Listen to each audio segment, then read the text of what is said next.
The Hillside Strangler, the Hillside Stranglers, is the media epithet for one, later discovered to be two, American serial killers who terrorized Los Angeles, California between October 1977 and February 1978, with the nicknames originating from the fact that many of the victims' bodies were discovered on the wooded hillsides surrounding the city. The perpetrators were eventually discovered to be cousins Kenneth Bianchi and Angelo Buono Jr. All except one of the murders were committed in Buono's upholstery shop in Glendale, California. The victims, who ranged in age from 12 to 28, were raped, sodomized, beaten, and sometimes tortured before being strangled to death with a ligature. They were then cleaned and dumped naked across wooded hillsides in Los Angeles. Buono and Bianchi impersonated police officers to lure the victims from nearby locales, then drove them to Buono's upholstery shop to be sexually assaulted and killed. The Hillside Strangler murders began with the deaths of two prostitutes who were found strangled and dumped naked on hillsides northeast of Los Angeles in October and early November 1977. It was not until the deaths of 5 young women who were not prostitutes, but girls who had been abducted from middle-class neighborhoods, that the media attention and subsequent Hillside Strangler moniker came to prominence. The murders caused a moral panic, and young women grew increasingly terrified to go out after dark.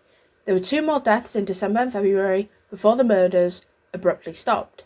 An extensive investigation proved fruitless until the arrest of Bianchi in January 1979 for the murder of 2 more young women in Washington and the subsequent linking of his past to the Strangler case. In order to avoid the death penalty, Bianchi implicated Buono as the other perpetrator of the Hillside Strangler killings and agreed to testify against him, leading to Buono's arrest in October 1979. In order to avoid the death penalty, Bianchi pleaded guilty to 5 of the murders in California, for which he was subsequently sentenced to life imprisonment, which he was to serve in Washington. Buono pleaded not guilty and was convicted of 9 of the Hillside Strangler murders in late 1983, before being sentenced to life without the possibility of parole. He then passed away in prison in September 2002 at the age of 67. Kenneth Bianchi was born on the 22nd of May 1951 in Rochester, New York, to a 17-year-old prostitute who gave him up for adoption just 2 weeks after he had been born. He was adopted in August 1951 by Nicholas Bianchi and his wife Frances Cioliano Bianchi, and was their only child. He was deeply troubled from a young age, with his adoptive mother describing him as a compulsive liar from the time he could talk. He would often fall into inattentive trance-like daydreams where his eyes would roll to the back of his head. From these symptoms, a physician diagnosed him with petite mal seizures at the age of 5. He was frequently given medical examinations by doctors due to problems with involuntary urination, which caused him to have a great deal of humiliation. He was prone to fits of anger, as well as bouts of insomnia and habitual bedwetting when he was young.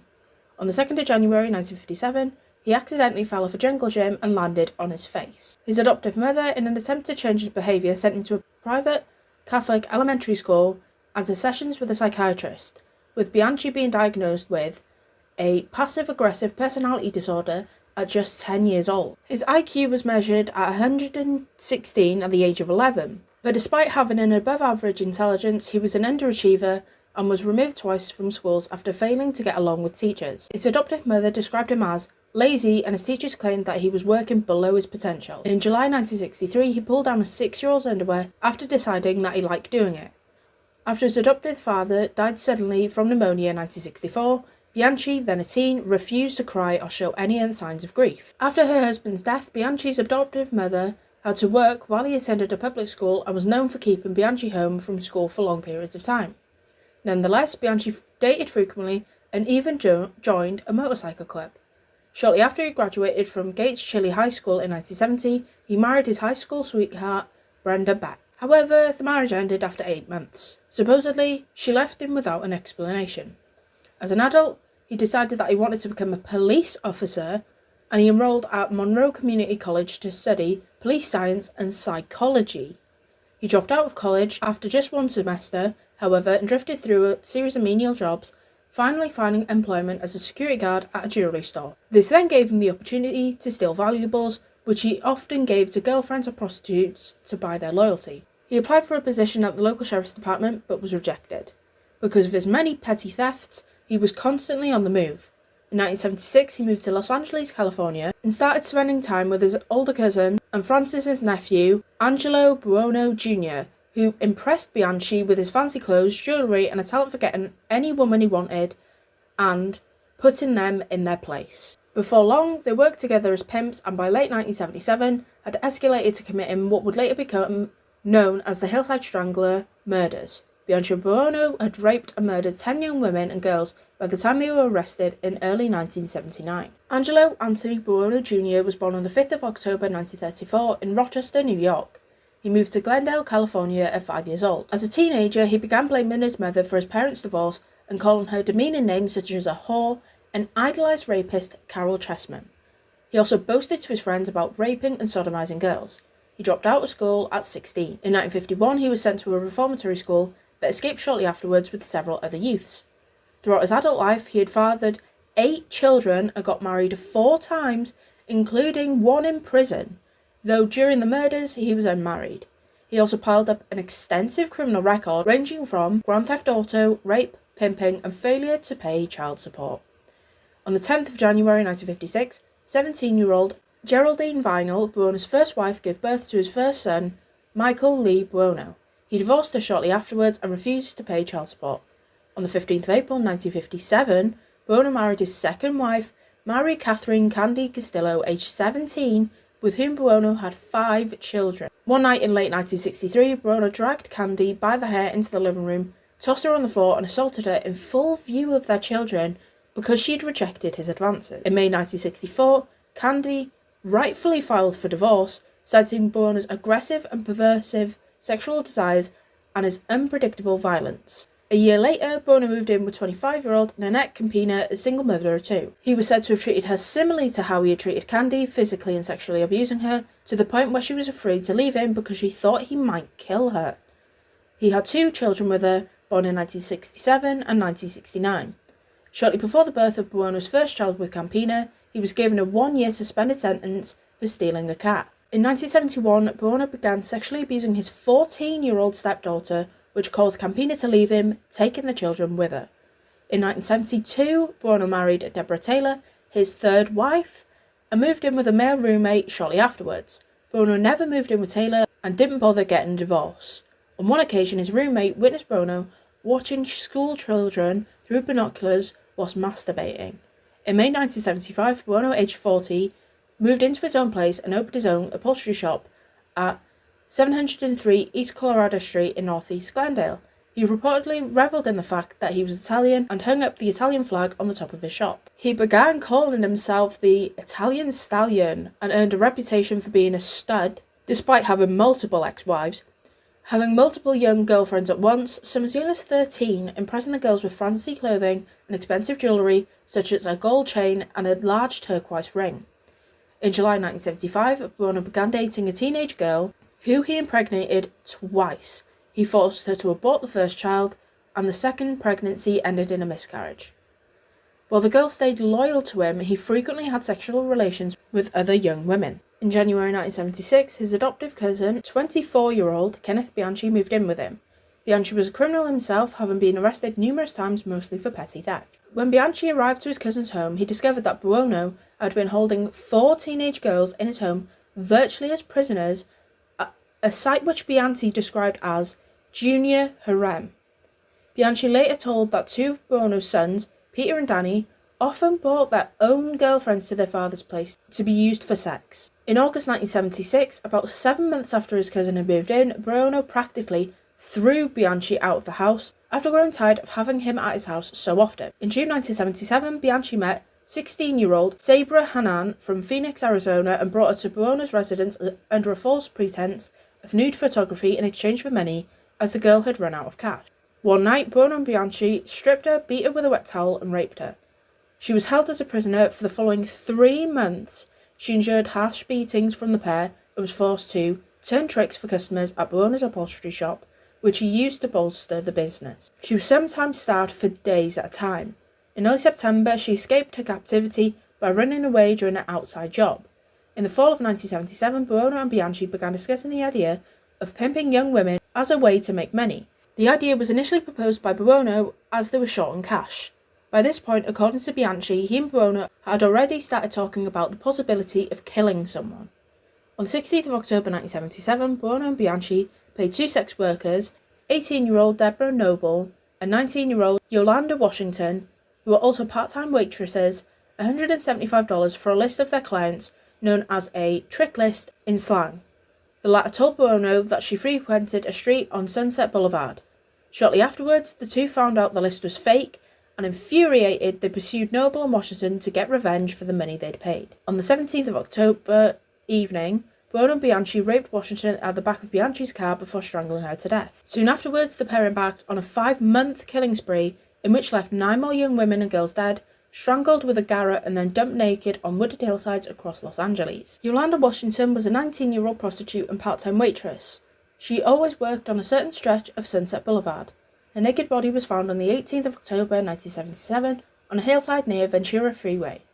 Detectives determined that her body was clean before being dumped, while faint marks were also visible around the neck, wrists and ankles, signs of a rope being used. She had been assaulted, raped and strangled. According to Bianchi, they picked her up from her street corner on the 17th of October evening in Bianchi's Cadillac. Buono, who was in the driver's seat, flashed his badge and handcuffed her, after which Bianchi stripped her, raped her and strangled her to death after a brief struggle. On the 1st of November 1977, police were called to Alta Terrace Drive in La Crescenta, a neighbourhood 12 miles north of downtown LA, where the body of a teenage girl was found naked, face up on a parkway in a middle-class residential area. The homeowner had covered her with tarp in the early morning hours to prevent the neighbourhood children from seeing her on their way to school. Ligature marks were found on her neck, wrists and ankles, indicating to police that she had been bound and strangled. Her body had been dumped, indicating that she was killed elsewhere.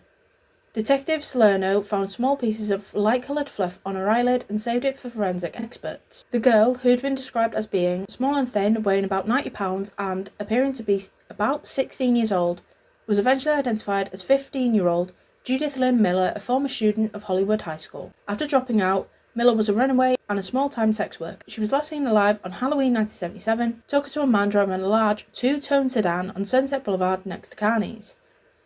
The stranglers had told her that they were undercover police officers, handcuffed her and took her to Buono's auto upholstery shop at 703 East Colorado Street in Glendale, where she was murdered. Only 5 days later, on the 6th of November 1977, the nude body of another woman was discovered near the Chevy Chase Country Club in Glendale. Like Miller, her body bore 5-point, neck, wrists and ankles, ligature marks, and showed signs of having been strangled, brutally raped, but not sodomized. The woman was later identified as 21-year-old waitress Eliza Teresa Lisa Crastin, who was last seen leaving the restaurant where she worked the night before her body was discovered. In addition to working full-time, Crastin also was a professional dancer in the all-female dance and cabaret troupe, the LA Knockers, and, unlike the previous two victims, was not a prostitute, drug user or runaway. The stranglers followed her after she'd been seen driving home from work, pulled her over on the street she lived on, presented a fake police badge and told her that they were detectives. They then handcuffed her and told her that they needed to take her in for questioning. At some point in early November 1977, two men approached 24-year-old Catherine Law Baker, the daughter of actor Peter Law, famous for his role as a serial killer in Fritz Lang's film M, with the intent of abducting and killing her. However, when Law produced not only her driver's license when requested, but also a picture of her sitting on her father's lap as a child, the two let her go without incident, fearing the murder of a celebrity's child would attract an unusually high amount of police and press attention.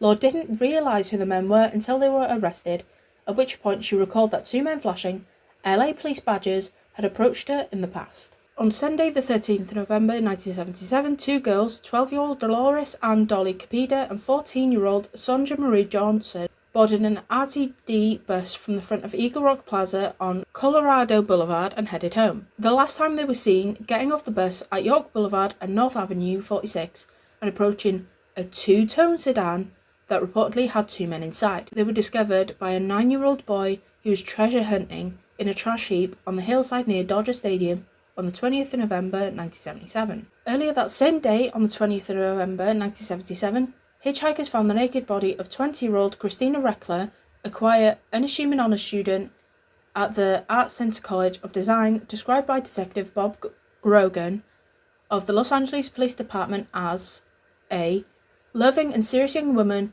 who should have had a bright future ahead of her. Reckler was discovered on a hillside between Glendale and Eagle Rock. When found by Detective Grogan, the typical ligature marks were on her wrists, ankles and neck, and when he turned her over, bruises were observed on her. Unlike the first 3 victims, there was 2 puncture marks on her arm, but no signs of needle tracks that indicated her being a drug addict.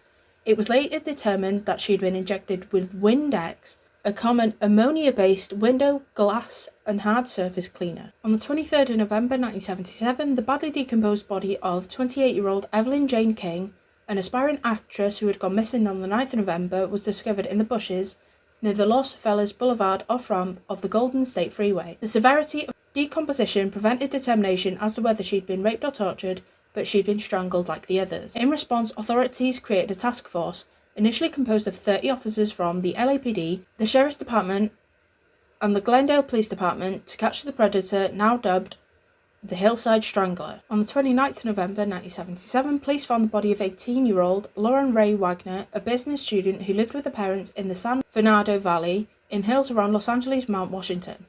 She had ligature marks on her neck, ankles, and wrists. There were also burn marks on her hands, indicating that she was tortured. Her parents had expected her to come home before midnight, and the next morning, when they found her car parked across the street with the door ajar, her father questioned the neighbours. He found the woman who lived at the house where Lauren's car had been parked saw her abduction. The woman stated that she saw 2 men, one tall and young, the other who was older and shorter with bushy hair. She also stated that she heard Wagner cry out, "You won't get away with this," during her abduction. On the 14th of December 1977, the naked body of 17-year-old prostitute Kimberly Diane Martin, which also showed signs of torture, was found on a deserted lot near Los Angeles City Hall. She'd previously joined a call girl agency because she feared exposing herself on the streets with the strangler on the loose. The killers happened to place a call to her agency from the Hollywood Public Library payphone, and she was by chance the call girl who was dispatched. When the police investigated the apartment she'd been dispatched to, they found it vacant and broken into. The body of the final Hillside Strangler victim was discovered in Los Angeles on the 17th of February 1978, when a helicopter pilot spotted an orange Datsun abandoned midway down a cliff on the Angeles Crest Highway. Police responded to the scene and discovered the new body of the car's owner, 20-year-old Cindy Lee Husbeth, a student and part-time waitress, in the trunk. Her corpse again showed ligature marks, and that she'd been raped and tortured.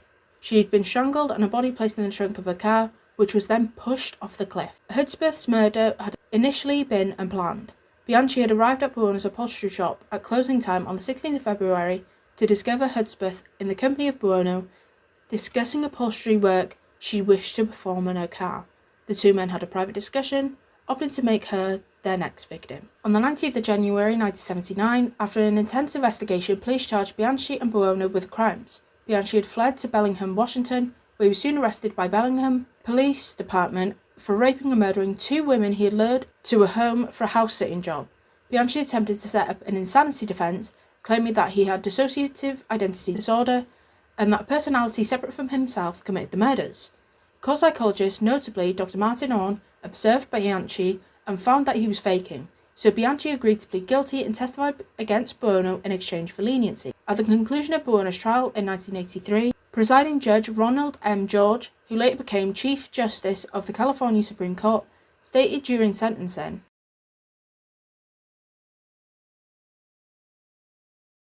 at his trial, Bianchi pleaded not guilty by reason of insanity, claiming that another personality, one Steve Walker, had committed the crimes. It is believed that he had recently seen the film Sybil, 1976, about a woman suffering from multiple personalities triggered by childhood abuse. Bianchi convinced a few expert psychiatrists that he indeed suffered from multiple personality disorder, but investigators brought their own psychiatrists, mainly Martin Orn. When Orn mentioned to Bianchi that in genuine cases of the disorder, there tend to be 3 or more personalities, to which Bianchi promptly created another alias, Billy. To prove that Bianchi had lied about having multiple personalities to avoid being prosecuted, Orn tested him by introducing him to his lawyer, who wasn't present. Bianchi interacted with the imaginary lawyer.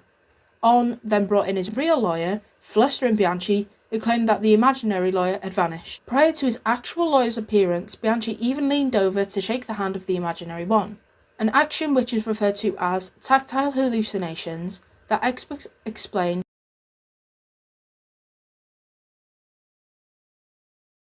Orn had never seen a true tactile hallucination in his career, suggesting that this was a complete fabrication. Bianchi eventually pleaded guilty in order to avoid the death penalty in Washington state.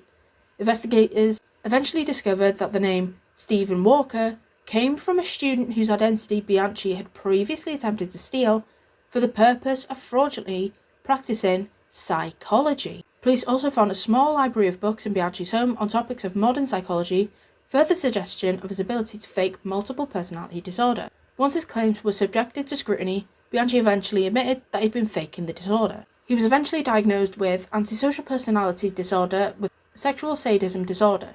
In an attempt to obtain a reduced sentence, Bianchi agreed to testify against Buono. However, in giving his testimony, he made every effort to be as uncooperative and self-contradictory as possible, apparently hoping to avert Buono's conviction. In the end, Bianchi's efforts were unsuccessful, as Buono was convicted and sentenced to life imprisonment. Bianchi himself was also ultimately sentenced to 2 terms of life imprisonment with the possibility of parole. In 1980, Bianchi began a relationship with Veronica Compton, a woman whom he had met in prison. During his trial, she testified for the defense, telling the jury a false, fake tale about the crimes in an attempt to exculpate Bianchi. She also admitted to wanting to buy a mortuary with another convicted murderer for the purpose of necrophilia. She was later convicted and imprisoned for attempting to strangle a woman she lured to a motel in an attempt to convince authorities that the Hillside Strangler was still on the loose.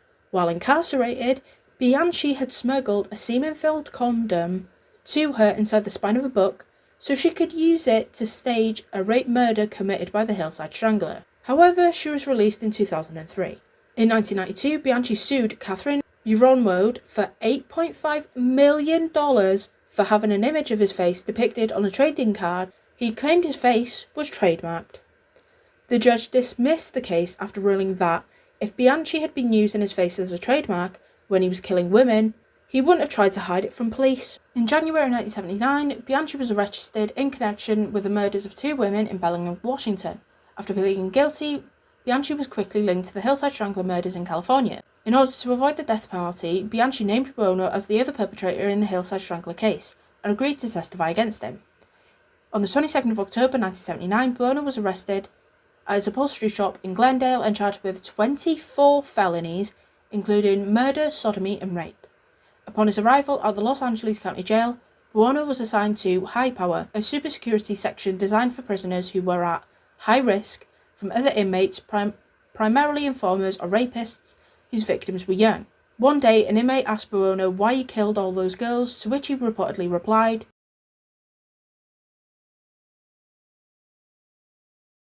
The preliminary hearing on Buono lasted for 10 months. The legal case against Buono was based largely upon Bianchi's testimony. After Bianchi made repeated self-contradictory statements in order to diminish his own credibility as a witness to have the case against Buono dismissed, the case's original prosecutors from District Attorney John Vanderkamp's office moved to dismiss all charges against Buono and set him free.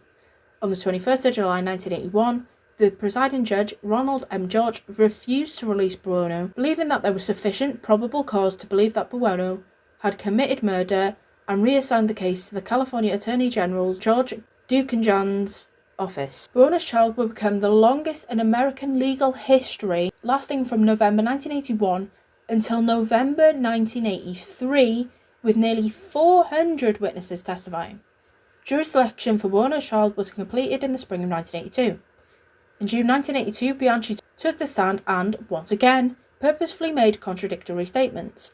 In fact, one of the prosecutors warned the jury to expect some lies during Bianchi's testimony. The prosecutors played Bianchi's taped confession to the jury. Throughout the trial, the jurors were taken on a series of excursions to the sites where the victims were abducted or dumped, including the exact spot where the bodies of Sonja Johnson and Dolores Capida were discovered. The jury was also shown the graphic photos of the murdered women's corpses. During the trial, the defense attorneys called 10 character witnesses for Buono, including his older sister, who testified that Buono was a non-violent person who cared for his cancer-stricken mother the same year that the killings had occurred.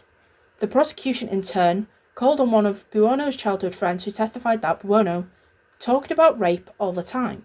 The jury returned 10 verdicts from the 30th of November to the 14th of November 1983, convicted Buono of 9 counts of murder. He was found not guilty in the murder of Yolanda Washington. On the 16th of November, Buono took the stand for the first time. When asked what the appropriate punishment for him would be, he replied, "My morals and constitutional rights have been broken. I ain't taking any procedure in this trial." The prosecutors called for the death penalty, describing Buono and Bianchi's acts as worse than animals.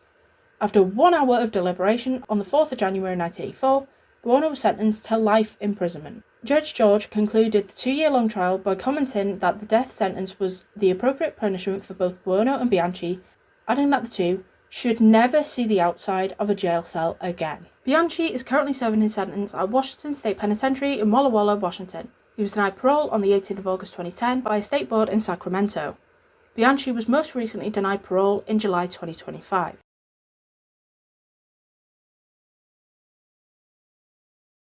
Shortly after his sentencing, Buono was initially sent to Folsom State Prison, where he refused to come out of a cell due to fear of injury by other inmates, before being transferred.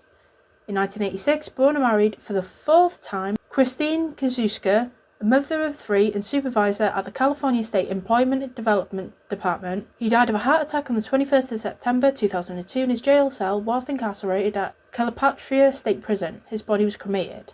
In 2007, his grandson, Christopher Buono, committed suicide shortly after shooting his grandmother, Mary Castillo, in the head. Castillo was at one time married to Buono, had 5 children with him, including Chris's father. Chris Buono was unaware of his grandfather's true identity until 2005. Robert Bedelia Jr. was an American serial killer who kidnapped, raped, tortured, and murdered at least 6 young men, forcing his victims to endure periods of up to 6 weeks in captivity. His crimes took place in Kansas City, Missouri between 1984 and 1987, describing his murders as being He pleaded guilty and was sentenced to life imprisonment without the possibility of parole for the first-degree murder of Larry Pearson in August 1988. He would later plead guilty to 1 further charge of first-degree murder and 4 charges of second-degree murder in December 1988. He died of a heart attack whilst incarcerated at the Missouri State Penitentiary in October 1992. He became known as the Kansas City Butcher due to his practice of extensively dissecting his victims' bodies, which he would then dispose of in garbage bags, and the name The Collector was due to the movie which he had stated was the basis of the fantasies behind the modus operandi of his crimes. Robert Andrew Bedelia Jr. was born on the 31st of January 1949 in Cuyahoga Falls, Ohio, the first of 2 sons born to Robert Andrew Bedelia Sr., a die setter for the Ford Motor Company, and Mary Louise Bedelia. His father was a devout Roman Catholic of Italian descent, while his mother was of German and British descent. The family regularly attended Mass, and both sons regularly attended religious education courses. As a child, he was intelligent but a loner who rarely played outside of his home and rarely had friends visit to socialise. He had a speech impediment and wore thick glasses from the age of 5 because he was severely nearsighted. He was also diagnosed with blood pressure, for which he took several medications. He was largely unathletic, whereas his younger brother Daniel displayed an aptitude for sports from an early age. Bedelia's father valued sports and physical education and viewed his older son's lack of interest in sports as a sign of failure, after comparing him unfavourably with his younger brother. Occasionally his father physically and emotionally abused his children, such as beating them with a leather strap. He performed well academically, though teachers often found him difficult to teach, partly due to his aloofness and being the recipient of bullying by other students. Because of this, he rarely socialised with his peers. When he reached puberty, he discovered that he was gay. Initially, he kept this fact a closely guarded secret and didn't become open about sexuality for several years. Nonetheless, in his early teens, he briefly had a girlfriend. By his mid-teens, he'd begun to display a degree of aggression, becoming rude and condescending to others, particularly women. He learned about cooking and art and developed showmanship. On Christmas Day 1965, the family drove to Canton, Ohio to visit relatives. That evening, his father had a heart attack at the age of 39. 2 days later, he returned to Cuyahoga Falls by himself. When he arrived home, his family told him that his father had passed away. He sought solace in his Catholicism, reading extensively about many faiths. He eventually became cynical about all religion. In 1965, he saw the film adaptation of the John Fowles novel The Collector. A description of the film is as follows. Clerk Freddie Clegg, Terence Stamp, an avid butterfly collector, wins a football pool and buys a country house with a large basement. He then kidnaps art student Miranda Gray, Samantha Edgar, a longtime crush of his. After trailing her in a van, Freddie locks Miranda in the basement and buys her clothes and books so that she can get to know him. They initially agree that she will stay at the house for a month, but Miranda fears what will happen when the time comes for her to leave. Badella stated that this movie had formed a lasting impression on him. Shortly after the death of his father, his mother remarried, which Badella resented, viewing it as a form of betrayal against his late father. As a result, he became increasingly withdrawn and further immersed himself in the activities he had participated in since childhood, such as painting, collecting coins and stamps, and writing to foreign pen pals. He would later claim that his hobby of writing to pen pals in countries such as Vietnam and Burma, and them sending him stamps and photographs of mythical and historical icons, ancient cultures, and architecture, would lead to his avid interest in primitive art, photographs, and antiques. From approximately 1965, he began collecting such artifacts. This practice would inspire him to open his own antiques business in 1982. In the summer of 1967, he graduated from the Cuyahoga Falls High School. Throughout his studies in high school, he had earned such excellent grades and showed such potential that in 1966, one teacher had placed him in an independent study program. Shortly after his graduation, he relocated to Kansas City, enrolling in the Kansas City Art Institute with aspirations of becoming a college professor. In his first year at the KCAI, he was considered an attentive and talented student, although in his second year he became vocally anti-authoritarian, becoming acquainted with a clique of students who supplied him with drugs, which he then sold to other students at a profit. He then began regularly abusing alcohol. He also engaged in acts of animal torture on at least 2 occasions. During one of these instances, he decapitated a duck in the presence of his peers, and in the second he experimented with sedatives and tranquilizers on a dog. At the age of 19, he was arrested for attempting to sell methamphetamine to an undercover officer. However, he was released after posing a $3,000 bond, equivalent to about $27,100 as of 2025. He would later plead guilty and was handed a 5-year suspended sentence. However, only 1 month after his first arrest, along with 2 other students, they were arrested for possession of marijuana and LSD in Johnson County.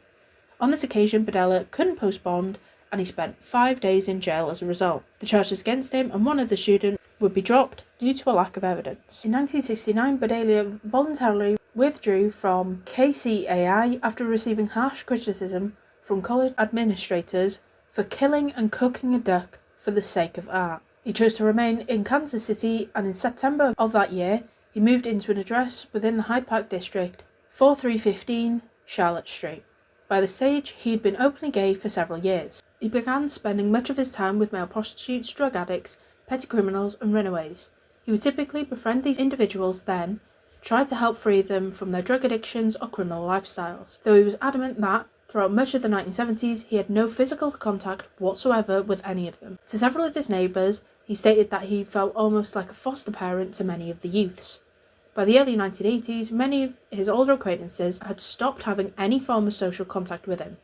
He increasingly relied on the young men as a source of companionship and friendship. He would later claim to have become increasingly frustrated that many of these individuals were ignorant of his efforts to help steer them away from self-destructive behaviour. Despite these later claims, he would often engage in sexual relationships with the men he befriended and would establish a degree of control over them, in part to engage in these sexual relations by loaning them money and allowing them to live rent-free at his house for periods of time. To his neighbours, he was considered flamboyant yet helpful and civic-minded, despite the generally unkept state of his property and his somewhat haughty attitude. In the beginning of the 1970s, he worked with the South Hyde Park Crime Prevention and Neighbourhood Association, becoming the chairman in the early 1980s and encouraging neighbourhood watch patrols.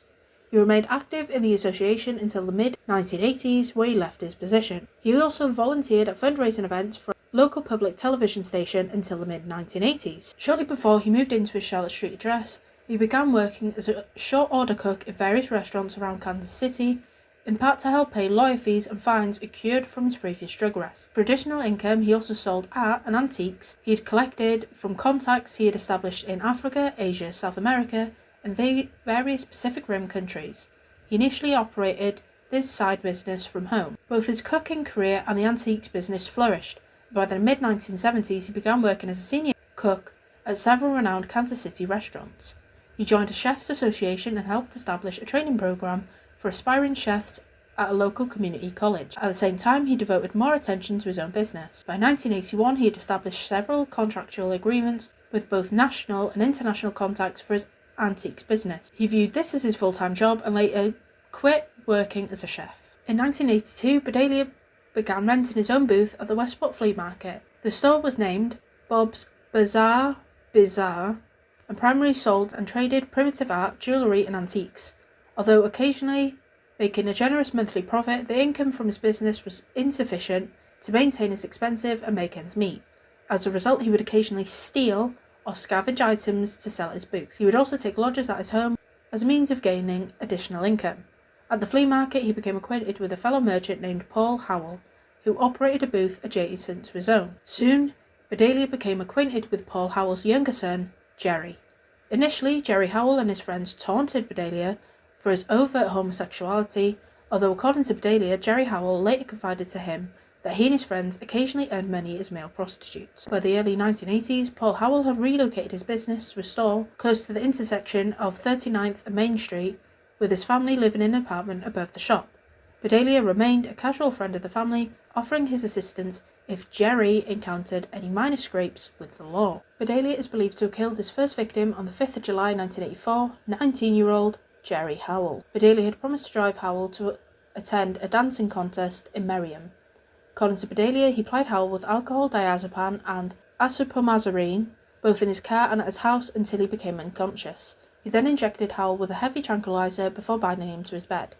Howell was restrained to Bedelia's bed for approximately 28 hours. Throughout his period of captivity, Bedelia repeatedly drugged, tortured, raped, and violated him with foreign objects, repeatedly ignoring Howell, asking why he was being treated this way, and is pleased to be freed. According to Bedelia, Jerry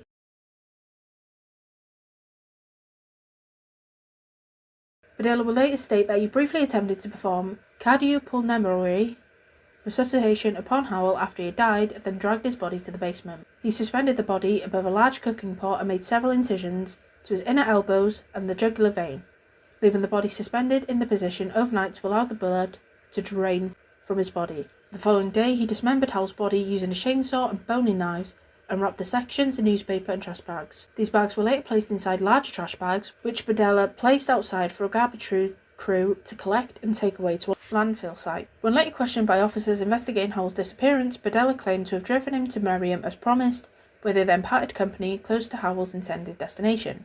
Bedelia further claimed that he'd not seen him since. As would be the case with all of Bedelia's murders, he kept a detailed log in which he documented each act of sexual and physical torture inflicted upon his victim. He would recall that, like his subsequent victims, Howell had repeatedly pleaded with him to stop the abuse of torture, although Bedelia would either ignore the pleas, taunt him, or threaten him. He would remain adamant to investigators that he did not do this for his enjoyment, but for what he called his physical and mental satisfaction. On the 10th of April 1985, a former lodger, 20-year-old Robert Sheldon, arrived on Bedelia's doorstep, asking if he could stay at his house for a short time. According to Bedelia, although Sheldon paid his rent responsibly, he considered him to be an inconvenience. Although he was not physically attracted to Sheldon, on the 12th of April, he drugged and held him captive because he returned home from work to find Sheldon intoxicated. Bedelia was adamant that he held no firm malice towards Sheldon, but saw him as someone whom he could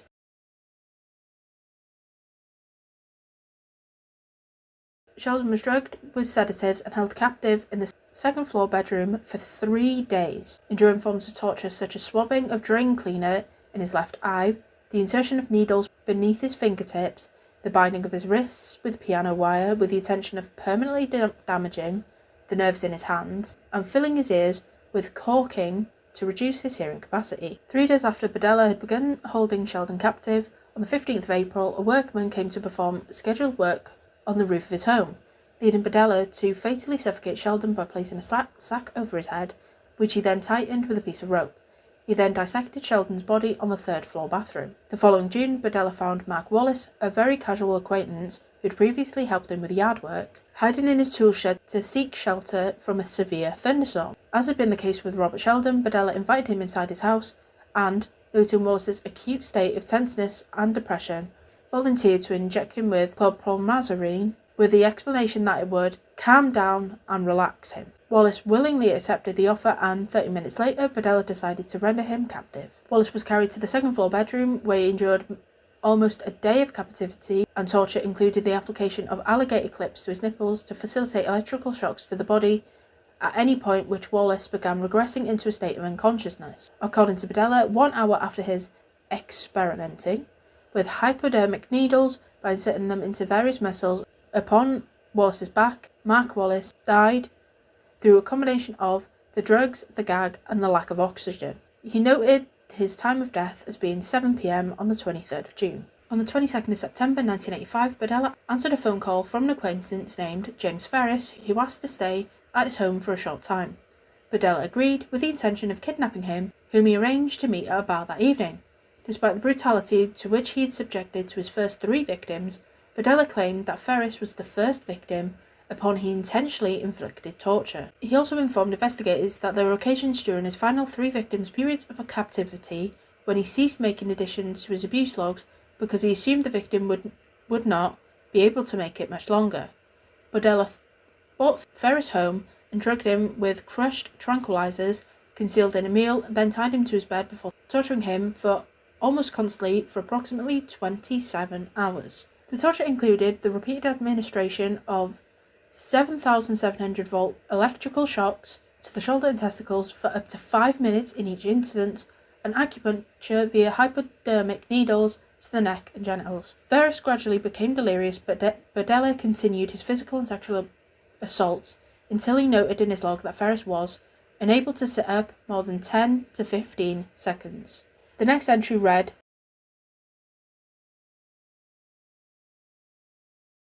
and finally, Bedella noted that Ferris died with a slang term that he'd used in his career as a chef, 86, which Bedella later explained meant anything from throw it out to stop the project. Todd Stoops was a 23-year-old drug addict and occasional prostitute who, with his wife, had twice lived briefly at Bedella's house in 1984. After Stoops and his wife moved out of Bedella's home the second time, Bedella didn't see him again until a chance encounter at the Kansas City's Liberty Memorial Park on the 17th of June 1986. Bedella invited him to his house with an offer of lunch, with an added incentive of sex, as Stoops stated that he needed $13 to purchase drugs, the equivalent of about $37 as of 2025. Bedella would later stress to investigators that he'd been extremely physically attracted to Stoops, and he was held captive for 2 weeks before he died. He gradually increased Stoops' terror, attempting to make him cooperative and an incapacitated sex slave. Bedella used electrical shocks through Stoops' closed eyes in an attempt to blind him, and injected drain cleaner into his larynx to try to silence his screaming. During the second week of his capture, Stoops asked Bedella for a soft drink and a sandwich. When Bedella refused, Stoops burst into tears. On the 27th of June, he ruptured Stoops' anal wall with his fist, causing bleeding and discharge. Towards the end of Stoops' captivity, he tried to feed him ice cream and soup, although Stoops wasn't able to keep anything down. By the final day of his captivity, Stoops was so weak, Bedella later stated that he had been able to breathe in a sitting position. On the 1st of July 1986, Stoops died. A forensic pathologist later testified that the ruptured anal wall caused septic shock, which proved fatal. In the spring of 1987, Bedella became friendly with 20-year-old Larry Wayne Pearson. This casual friendship began when Pearson entered his shop and explained to Bedella that, as a child, he had held an interest in both witchcraft and wizardry. Shortly thereafter, Pearson temporarily lodged with Bedella and willingly performed chores around his home as a means of paying rent. According to Bedella, he didn't initially intend to capture Pearson, but began forming the plan to do so on the 23rd of June, 2 weeks after having bailed Pearson out of jail, and noting Pearson, in the weeks prior to his captivity, displayed little interest in finding a job. On the afternoon on the 23rd of June, Bedella and Pearson watched the movie Creepshow 2 before eating lunch. As they drove around Kansas, the young man began jokingly referring to his practice of robbing gay men in Wichita. This disclosure finalized Bedella's decision to hold Pearson captive. That evening, Bedella ensured Pearson became intoxicated before injecting him with chlorphorazepine and moving him down to his basement, where he bound Pearson's hands above his head, then linked the rope he had used for this purpose to a brick column before injecting Pearson's larynx with drain cleaner. He then brought an electrical transformer into the basement. According to Bedella, Pearson was by far the most cooperative of his 6 murder victims. On the 5th day of his captivity, having by this stage endured torture such as the repeated administration of electrical shocks with the transformer and the breaking of several hand bones with an iron rod to render him submissive, Bedella deduced Pearson had earned his trust as to his continued cooperation in his sexual and physical abuse. As a form of reward, Pearson was moved to the 2nd floor, with Bedella first informing Pearson that if he continued to cooperate, he would not continue to inflict as much pain upon him as he had done so while he was held captive in the basement. Throughout the latter part of his 6 weeks of captivity, Parson trained himself to sleep without moving so that he didn't antagonize Berdella and thus invite further torture to return to the basement. After 6 weeks of captivity, Pearson deeply bit into Berdella's penis before screaming that he couldn't continue to tolerate his ongoing poor treatment. In response, Berdella killed Pearson by bludgeoning him into unconsciousness with a tree limb, then suffocating him with a bag and ligature before driving to the hospital to receive treatment for his wound. Pearson's body was later dismembered in the basement, and his head initially stored in a plastic bag inside Berdella's freezer before being buried in the backyard.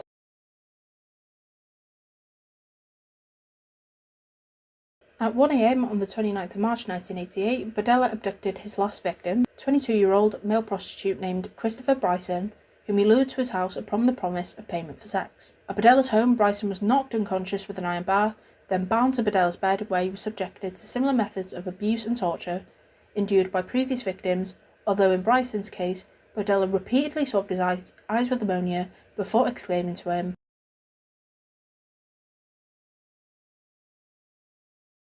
After several days, Berdella explained to Bryson that he'd begun to trust his captive, and that although he was willing to discuss some aspects of the abuse and torture he was receiving, there would be no negotiations regarding his sexual abuse. Berdella finished this discussion with a stern warning.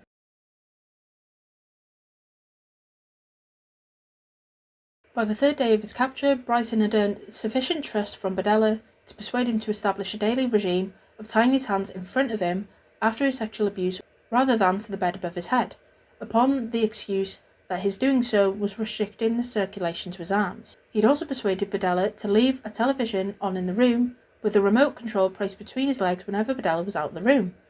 Bryson later stated to investigators that he thought almost constantly about escaping. The following day, he managed to break free of his restraints by burning through them with a book of matches Berdella had inadvertently left in the room within his reach when he'd left the house to go to work. Wearing nothing but a dog collar, Bryson managed to escape from the house by jumping from a second-floor window, breaking a bone in his foot. He ran towards a meter reader who was walking down the other side of the street, shouting for him to call the police. The meter reader led Bryson to the house which he had been approaching. The occupants called the police, who arrived minutes later. Questioned at the scene by 4 officials, Bryson initially claimed that he had been hitchhiking when abducted by Berdella, who had kidnapped, raped, and tortured him for 4 days before escaping by jumping from a window on the second floor of the property.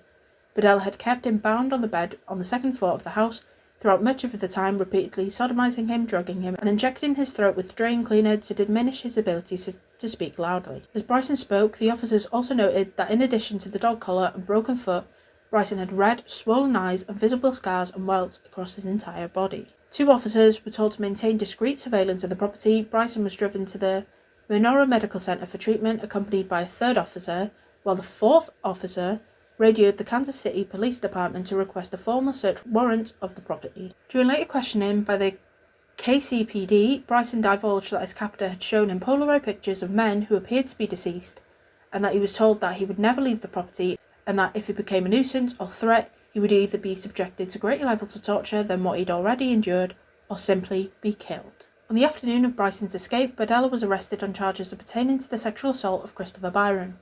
He declined to allow officers inside his home, but the earlier requested warrant to search his property was drafted, and the officers gained access to the property the same day. Corroborating Bryson's claims of being restrained and tortured on the second-floor bedroom, investigators discovered the bedroom on the second floor had burnt ropes attached to the posts and foot of the bed. Also in the room was an electrical transformer plugged into the wall with wires leading to the bed. A metal tray containing syringes, small bottles apparently containing prescription drugs, swabs and eye drops were also close to the bed.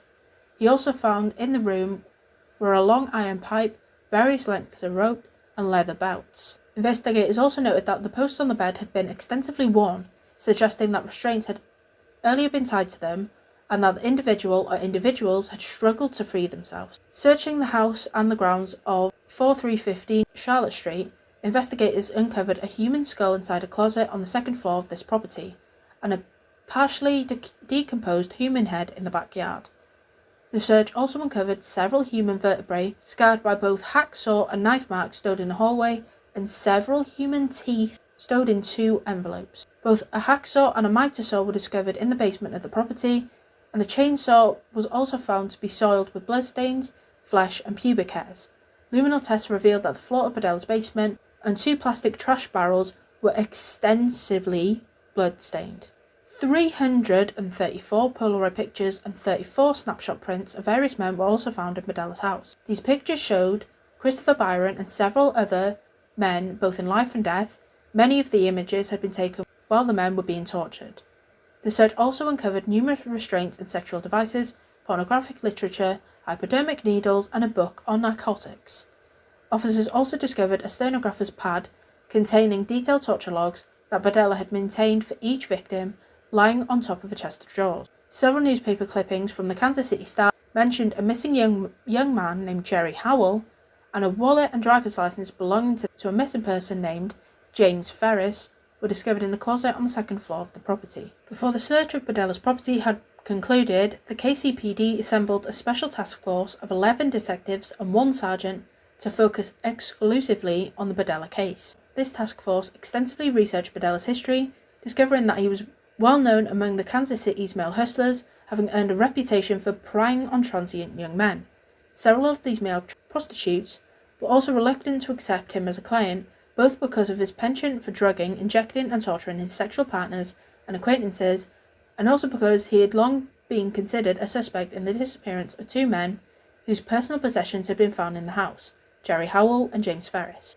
Missing person reports had been filed for both these men, and Bedella had been extensively questioned in relation to the disappearances. He denied having anything to do with the disappearances. Despite being considered a prime suspect in both cases and being placed under surveillance, police had been unable to find any solid evidence linking him to either man's disappearance. In both instances, after giving his initial statement to police, Bedella indignantly refused to talk further without having a lawyer present. His lawyer would later threaten to file harassment accusations against the police unless their questioning and surveillance of him ceased.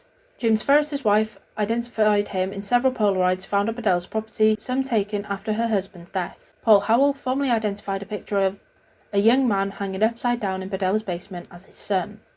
Several other Polaroid images depicted as yet unidentified young men, and several detectives were assigned to identify them to determine that if they were alive or dead, and if alive, the circumstances of the picture. Since several of these images depicted a section of the body of the photographer, on the 13th of April, Bedella was ordered to pose nude for a series of photographs in the same precise angles as the evidence photos for comparison with the original Polaroid images. As numerous male names had been found scrawled upon various stenographers' pads at Bedella's address, the detectives began attempting to trace each of them. One of those traced, a young man named Freddie Kellogg, was able to state to detectives that he and several other young men had intermittently lodged with Bedella since the early 1980s, and that Bedella had been in the habit of plying his lodgers with drugs, typically intravenously, before engaging in sex with them, regardless of if they consented or not. Kellogg stated that in order for him to be allowed to lodge with Bedella, he must agree to persuade young men whom Bedella found attractive to attend parties at Charlotte Street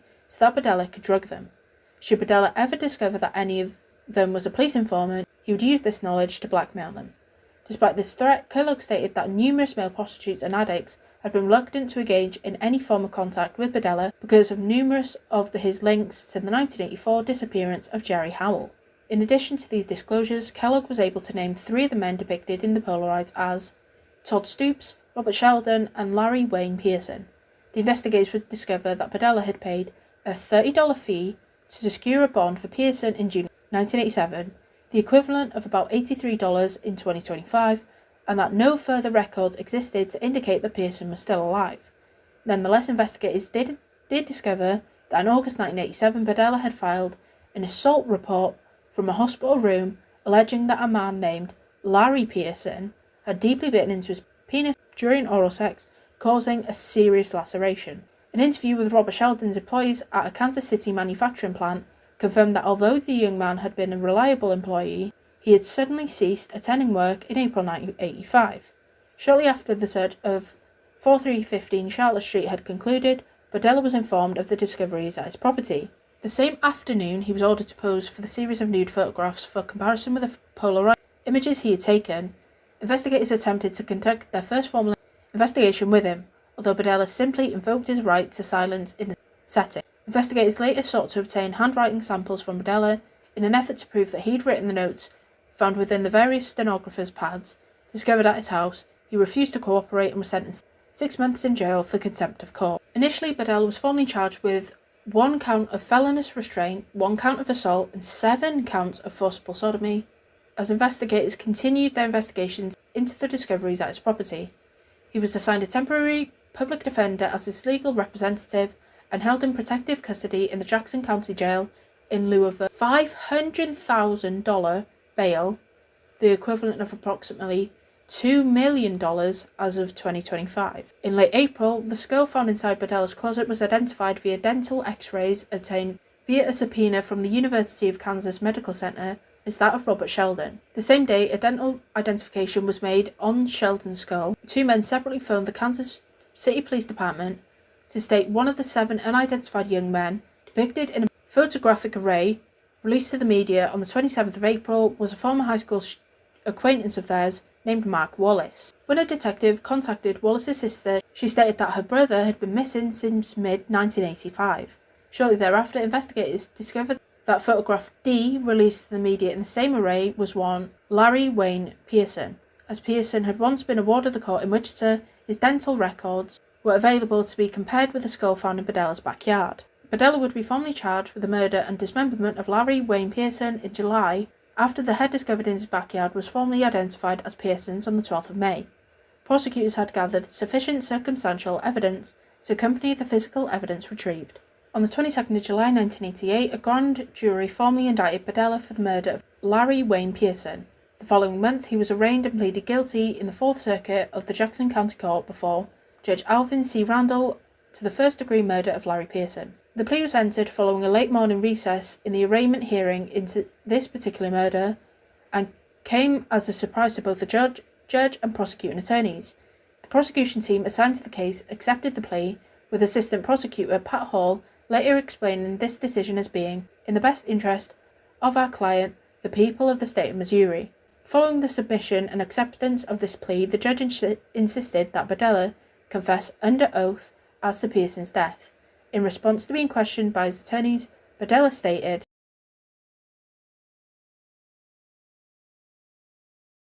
when asked if he performed this act deliberately and with malice aforethought, he simply stated, yes.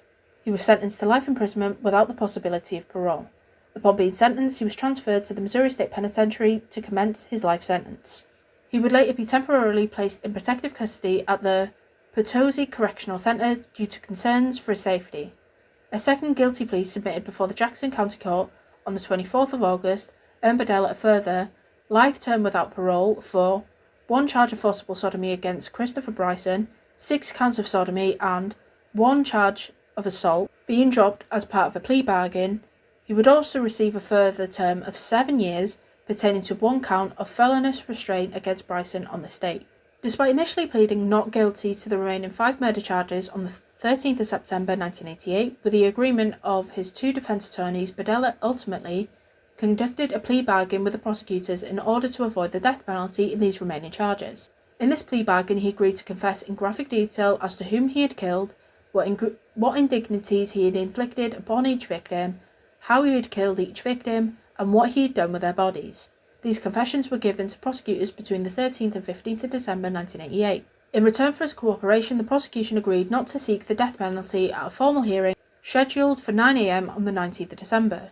On the 19th of December 1988, he formally waived his rights to be tried for any of the outstanding murder charges, upon the understanding that he was to be convicted of 1 further count of first-degree murder, that of Robert Sheldon, and 4 counts of second-degree murder. He formally pleaded guilty to each of these charges before Judge Robert Mayers in the Jackson County Circuit Court.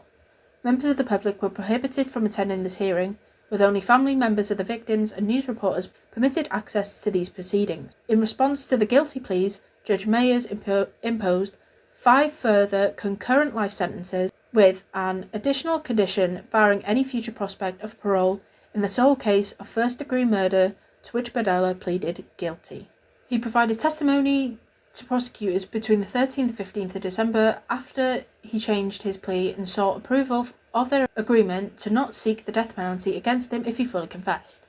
In this testimony, he claimed the movie he had first seen in 1965, The Collector, had left a major impression on him. Following the senses of shock and disgust he claimed to have initially experienced after killing his first victim, the movie had resurfaced in his memory and subsequently became a motivating psychological force in the actions he exhibited against his victims in his subsequent murders. His victims, he later stated to investigators, had lost any degree of humanity in his eyes once he had chosen to render them captive.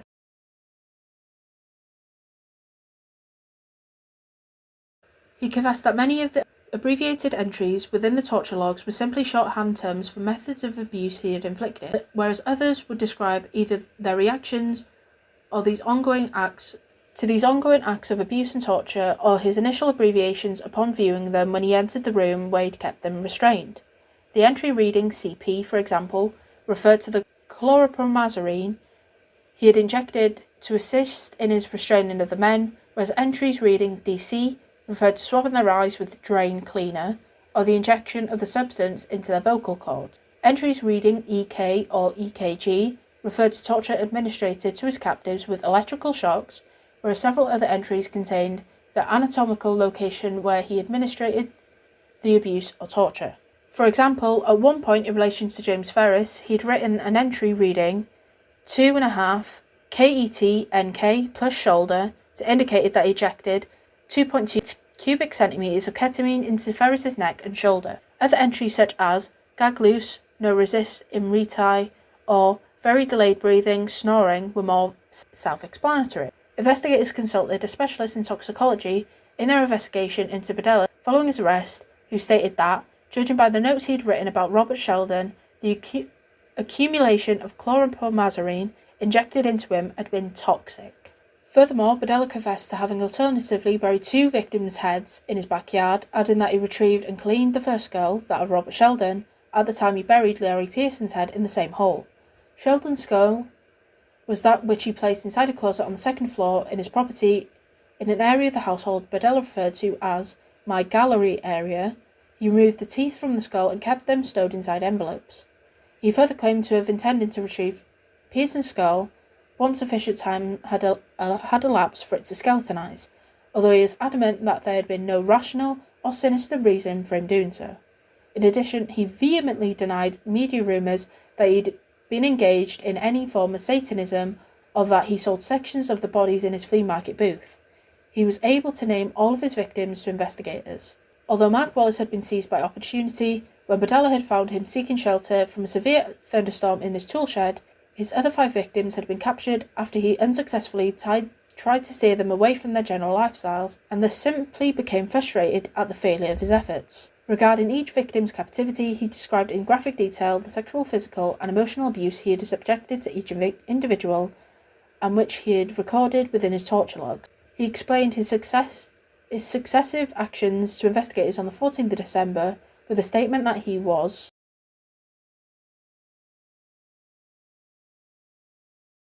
Nonetheless, he did claim that he tried to prevent any of his victims from developing any form of malnutrition or infection by occasionally administering antibiotics or nutrients intravenously as his abuse and torture escalated. The methods of torture exhibited against his victims had included the administration of high-voltage electrical shocks, starvation, the application of alkali-based detergents into their throats, vocal cords, or eyes, and the bludgeoning of their hands with the intention of rendering these body parts unusable. One other method of torture was the insertion of needles beneath their fingernails. Furthermore, he confessed that the level of abuse he inflicted had increased with each successive victim, and that he viewed the Polaroid images that he had taken of his victims as being a trophy or record of the event. Although police extensively searched for the remains of his victims throughout their initial investigation into his crimes, the confession he provided to investigators that in the autumn of 1988 confirmed that he dismembered the bodies of all 6 of his victims, confirmed that the dismembered bodies of all 6 of his victims had been stowed in trash bags and taken to unknown landfill sites. Their bodies were never recovered. In the years following his 1988 convictions and incarceration, Bedella granted an interview to the Missouri-based television station KCPT and corresponded with numerous individuals. To all concerned, he attempted to restore his image as a sensitive citizen who had simply made mistakes in committing his crimes. He further claimed that he'd been demonised unfairly by the media before, during, and after his arraignments and plea bargains, and that police ineptitude had resulted in his being allowed to remain at liberty following his first murder. He also lodged several complaints with the prison officials regarding his prison conditions.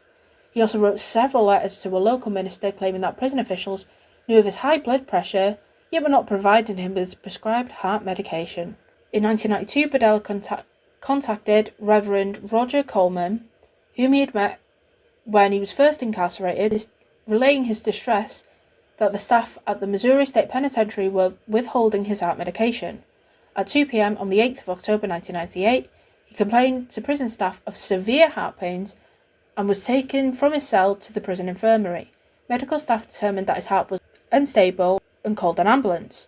He was taken to a hospital in Columbia, Missouri, where he was pronounced dead from a heart attack at 3:55 p.m.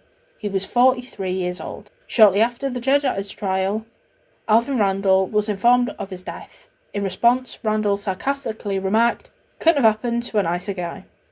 According to published reports, although Badella had a depressive personality disorder, he was also a diagnosed sexual sadist who gained extreme sexual excitation from the humiliation, pain, and torture to which he subjected his victims. Moreover, despite his claims to journalists that he'd contacted in the years of his incarceration, he never expressed any degree of remorse for his actions and even referred to his victims as play toys in an interview he granted shortly before his death. In November 1988, auctions of his vast collection of artefacts and furniture confiscated from his home and business were held on 4 separate dates, with the intention that all proceeds raised at the auctions to be used to pay his mounting legal fees within then ongoing legal proceedings. The auction attracted considerable national interest, receiving telephone bids from across the US. Although many items sold for less than the expected price, by the end of the first day's auctioneering alone, more than $60,000 had been raised, equivalent to $160,000 in 2025. His house was purchased by a local businessman for an undisclosed sum in December 1988. The property was later demolished. Thank you for watching today's video. I hope you enjoyed. Are there any other true crime cases that you would like to see me cover on this channel? If so, let me know in the comments. What are your thoughts and opinions about this case? Also let me know in the comments. Thanks for watching, and I'll be back next Friday at 5 o'clock with another true crime case.